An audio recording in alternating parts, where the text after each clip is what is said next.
ऋषि वेद व्यास ने महाभारत की रचना करने का फैसला किया।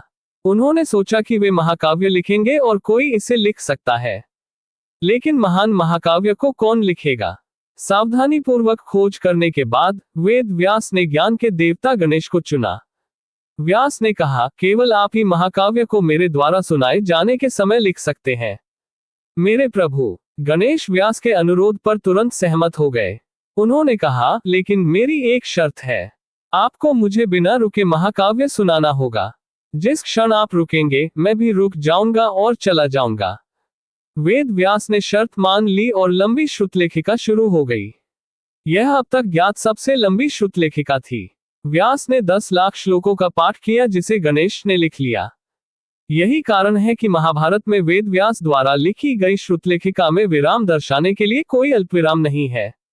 व्यास ने एक वाक्य पूरा करने के बाद भी विराम नहीं लिया, लेकिन गणेश को पता था कि वाक्य कब समाप्त हुआ, और उन्होंने अगले वाक्य पर जाने के लिए जल्दी से विराम चिन्ह लगा दिया।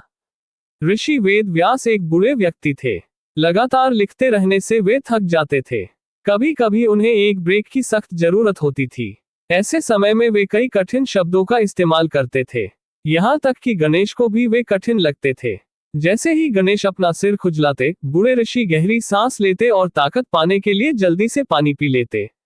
जब तक गणेश अर्थ समझकर शब्दों को लिख लेते, तब तक वे अगली पंक्ति के लिए तैयार हो जाते।